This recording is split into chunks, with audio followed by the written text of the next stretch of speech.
Hi everyone, my name is Victoria. In this video, I'm actually going to demonstrate how I draw a flower. It's a dahlia flower in my own style and my own technique. It's going to be a series of videos. Some of them are going to be sped up and some of them are going to be recorded real time.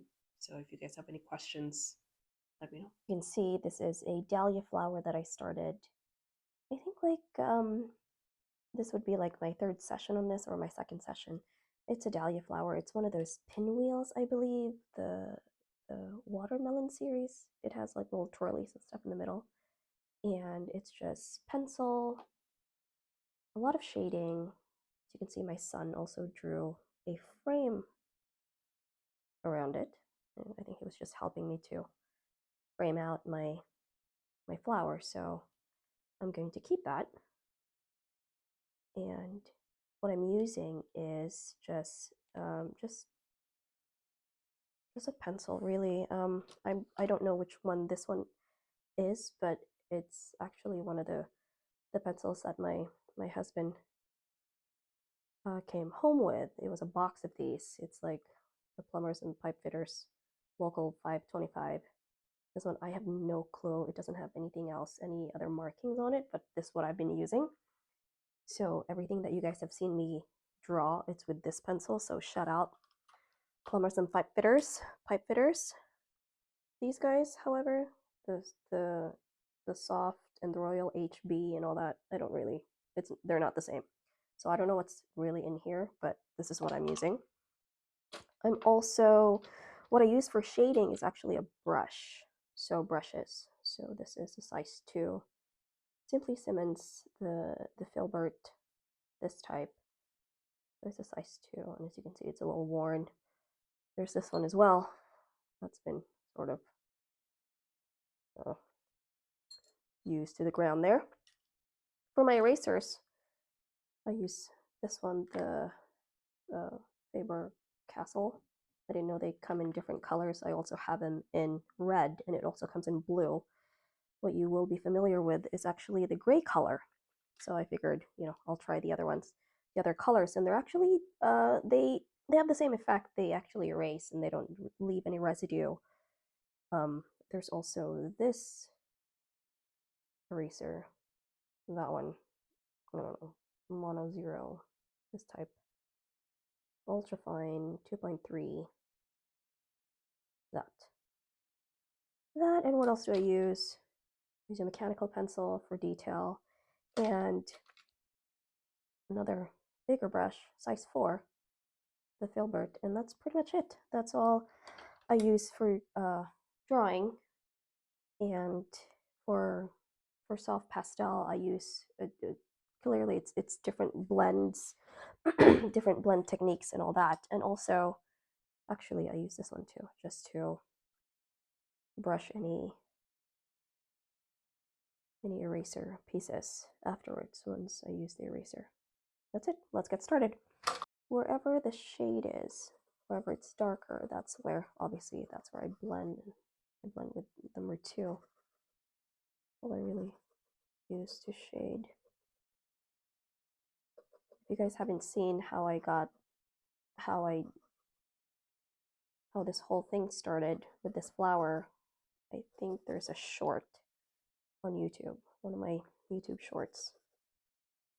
I have a time lapse on how I started and all of that.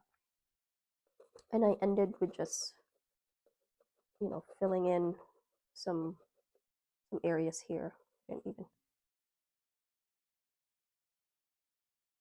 even blend them yet, so here I am. I'm gonna blend this.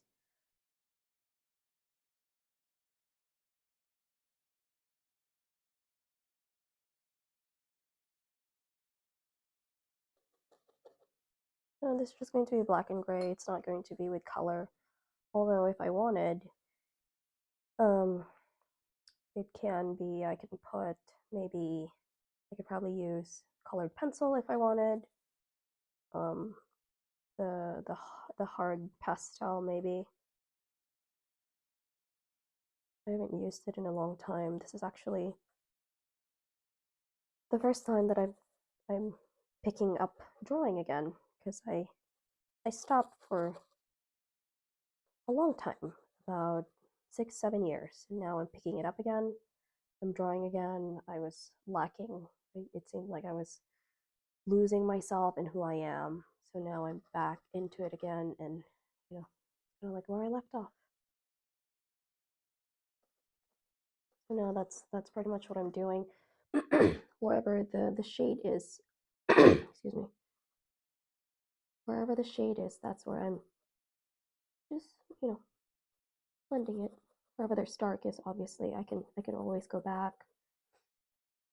I can always go back and darken, and then blend some more, and then darken again, and all of that. It's pretty much just the whole cycle of it. You can also use, excuse me, you can also use charcoal if you wanted to. And I should do charcoal next time, just to show you. It's gonna be it's a different turnout, but obviously the look will be somewhat the same. So there's the middle part of my flower, my dahlia. I got into dahlias not too long ago, actually. I was really impressed how big they are, and this is one of I think the dinner plates is what they call it, and they can, from end to end, they can grow, I guess, up to like 12 inches or 10 inches. So they're huge. They're really huge flowers. So over here, there's a dark area over here, so I just fill it in like so, like that. And then sometimes, it's not really the same as the picture, so I kind of just wing it. It's not a portrait, so it's not supposed to look the same. It could be, very fluid. And I pretty much have, obviously, I have a picture in front of me for reference, but it's freehand. There's no, I didn't trace it. There's no projector. There's no nothing. So we just reference pretty much. Now this one has this effect of the petal. Sort of, you can see the underside of it. So like that. Again, it could be anything, right? It could be any shape. It doesn't have to be super dramatic, but I like detail. I don't like anything flat, so that's my kind of like my version. I always get like a blank white clean piece of paper. I can lay it down, lay it over what I've already worked on, so I can rest my hand on it. So for more control, I just outline it. So first of all, there's the first outline, and then I'm trying to make it more defined. So I go over it again with the pencil, flowers and pipe fitters, local 525, yay. And then I go this way, and just really into the detail.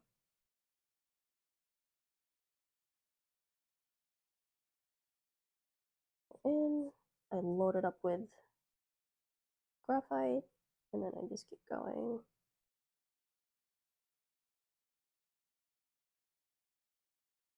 Oh, go back with my number 2. There's it. Yep, number 2. And then where I have my shadow, where I want it lightest, would be where I'm not, obviously where I'm not trying to darken it, or I'm not trying to shade it. But where I want the shadow, where I want the darkest side of the shadow, That's where my tip of my the tip of my brush is. I'm just going back and forth. Go inward this way. There's a shadow here. And I'll put my reference picture. I'll include it as well so you guys can see it.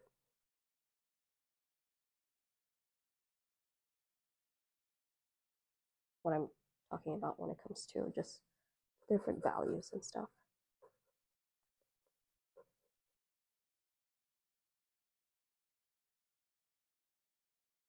I just have it on my computer, so I can always like zoom in and out. It's easier that way. And if there's a light shadow, then I go back and just go like that. It's a light shadow inward and it's not a vein. It's not veining of the petal. Make it really light.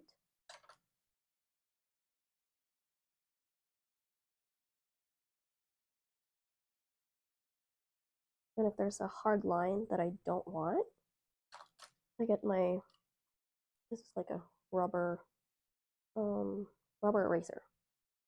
My kids really like playing with these because they think it's like Play-Doh. I go through these because they just hide them, they take them with them, and I don't have any erasers. I always have to hide it from them and get a whole bunch. I think it's Play-Doh because their actual Play-Doh actually dries up, and these ones they don't. So it's a really cool substitute, I guess. That's why they like them.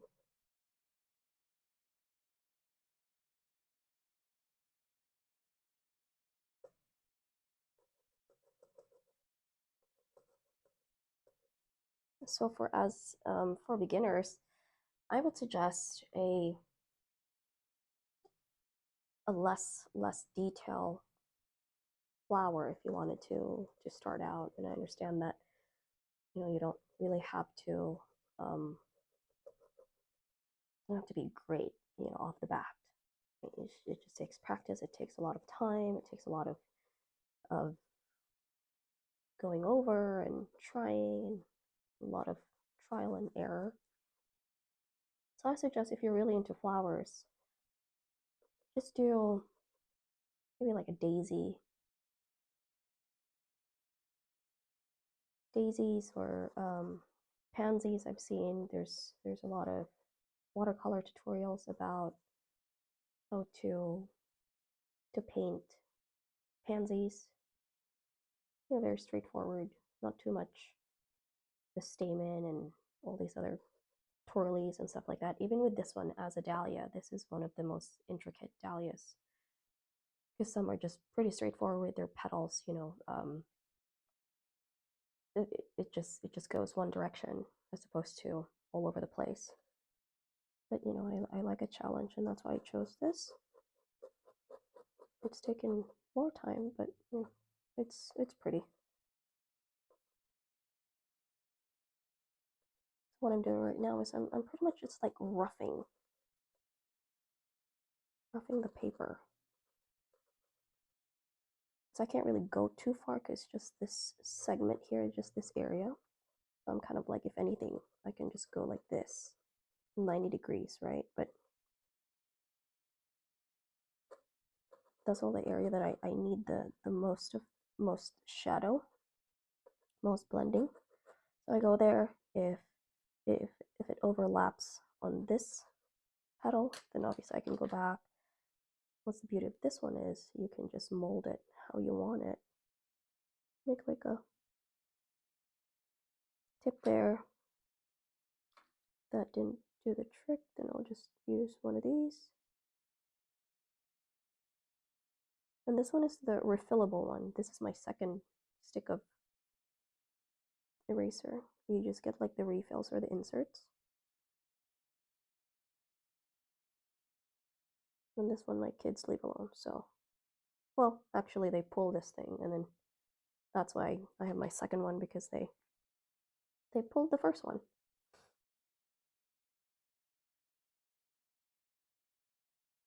There we go. Kind of like that. This one has this effect of just going inward.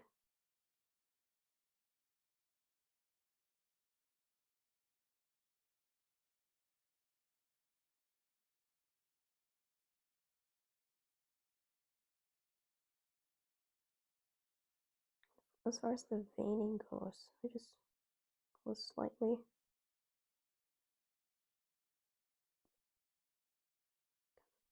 Make some veining, some effects on it. And go back with the brush. And sometimes I needed something flatter. So this one, again, it's the same brush, but it's more flatter. It hasn't been like distress. Actually, the bristles on this is not, it's not pretty straight. So what I can do is I can actually just cut this little, the ones that are sticking out, because I need it to be more precise. So what I'm gonna do actually is I'll show you guys. Let's cut the little bristles there. I don't know if this is what you're supposed to do, but this is what I do. Like that. So it's more precise.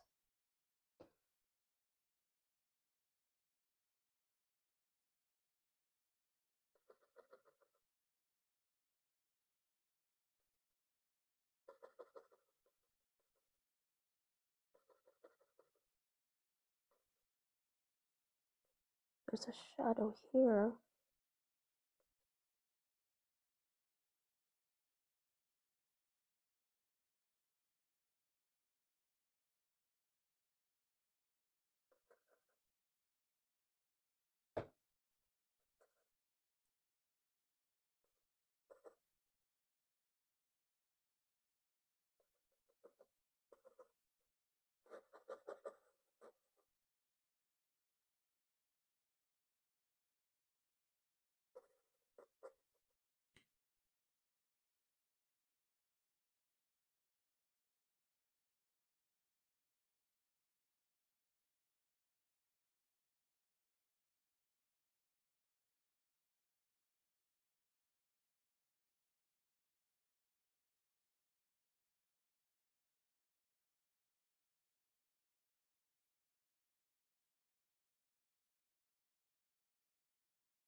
There's actually a highlight. So what I do with highlights in the middle of the shaded part is I use this eraser, micro eraser or something, ultra fine eraser. And they come in different sizes, but this is what I got. Could be finer actually, but you know, this one will work.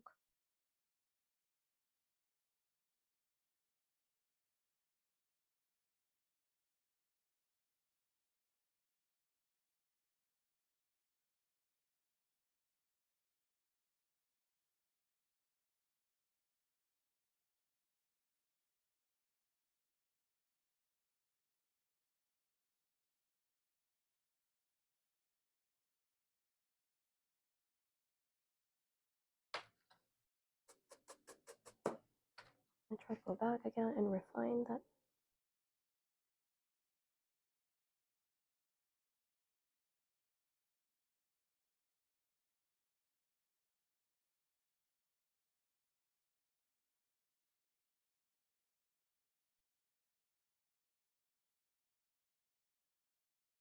But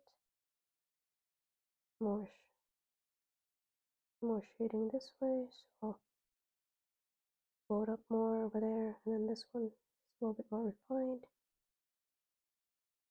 as the highlight, so I'll literally highlight that. I'll sort of separate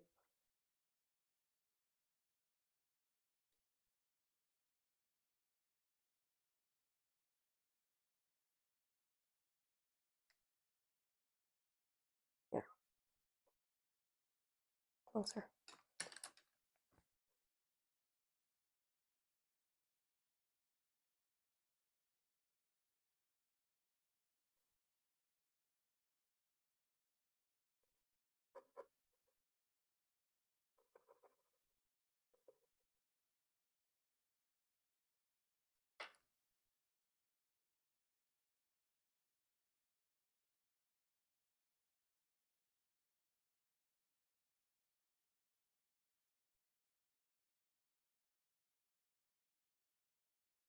And just going over it again until you're satisfied with it. There's this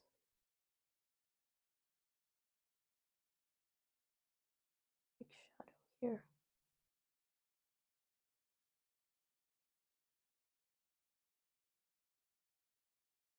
So I'm actually holding my pencil this way, so it's not pointing that way. It's just side. So I just need the side of the pencil, so slightly. You don't want it too harsh. You can always build it up. You can always erase it, obviously, but if you can't really erase fully, right? There's still something that's going to be left behind. So it's better to just gradually build up the color or the shadow in this case, instead of trying to tint it down. That, then I go back.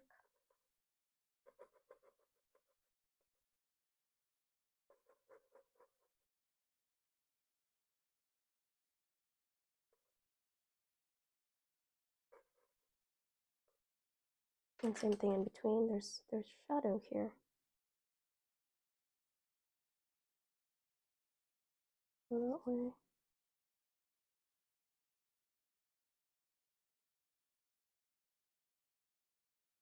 And this would actually define the veining of the petal.